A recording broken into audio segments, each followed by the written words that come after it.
क्या आपने कभी सोचा है कि भगवान भी किसी के लिए व्याकुल हो सकते हैं? क्या ऐसा हो सकता है कि स्वयं महादेव की समाधि भंग हो जाए किसी साधारण मनुष्य के कारण? न कोई बड़ा यज्ञ, न 56 भोग, न घंटों का जप, फिर भी एक गरीब बालक जिसके पास देने के लिए कुछ नहीं था, वो कैसे महादेव के हृदय पर राज करने लगा? आज की कथा केवल एक कहानी नहीं है, ये सच्ची भक्ति का ऐसा रहस्य है जो आपके सोचने का तरीका बदल देगा। अगर आप भी जानना चाहते हैं कि भगवान को वास्तव में क्या प्रिय है, तो इस कथा को अंत तक अवश्य सुनिए। इस अनंत ब्रह्मांड में असंख्य लोक हैं, असंख्य आकाश गंगाएं, असंख्य जीवन, परंतु पृथ्वी लोक पर एक छोटा सा गांव जहां से प्रारंभ होती है ये कथा, वो गांव इतना छोटा था कि मानचित्र पर नाम भी न लिखा जाता।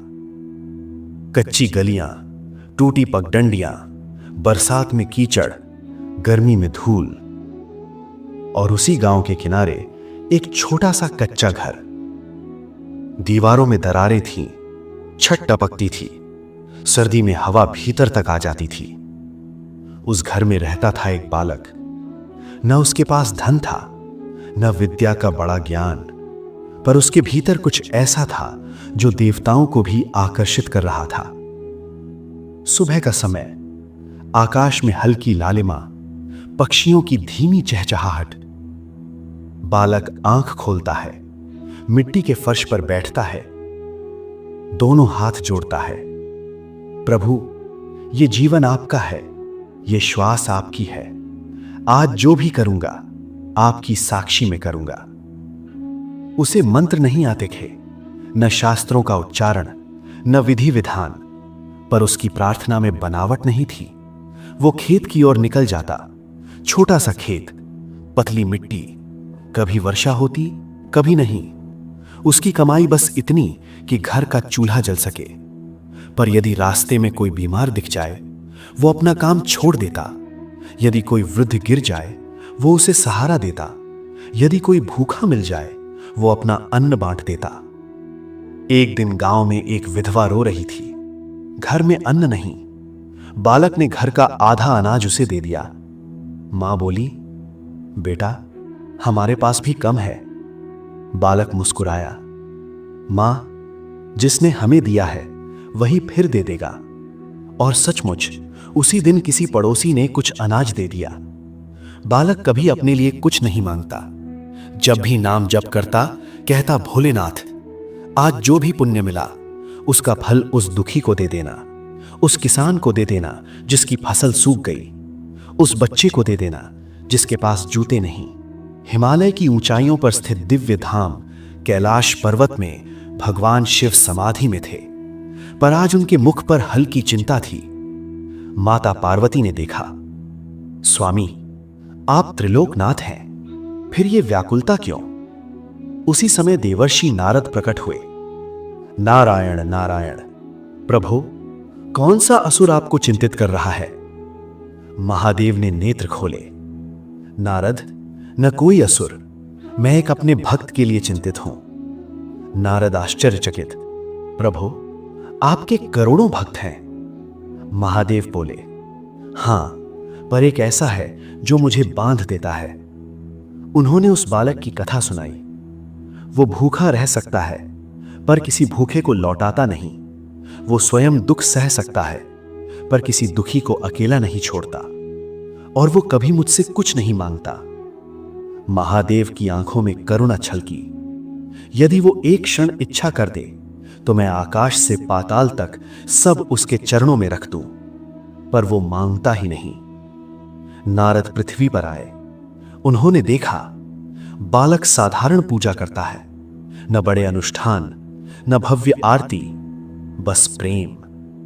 नारद लौटकर बोले, प्रभु, वो विधि विधान नहीं जानता, और जो दिन भर जप करते हैं, जो 55 भोग लगाते हैं।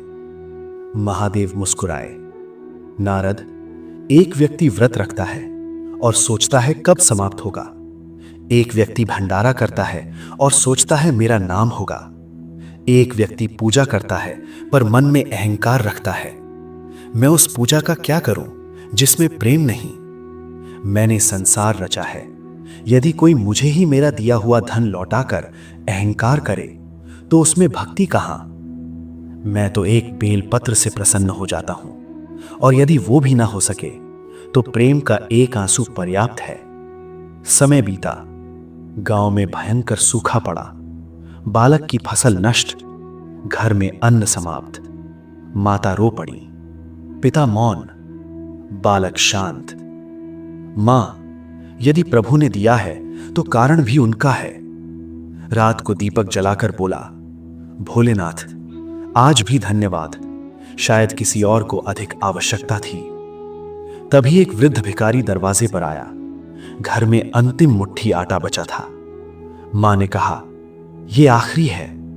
बालक बोला, मां, यदि हम खाएंगे तो केवल पेट भरेगा, यदि ये उन्हें देंगे तो शायद प्रभु प्रसन्न होंगे। और उसने वो अंतिम अन्न दे दिया। उस रात वो जल पीकर सो गया। सुबह गांव में हलचल। जहां सूखा खेत था वहां हरी फसल लहरा रही थी। घर में अन्न के भंडार, माता पिता स्वस्थ, आकाश में दिव्य प्रकाश।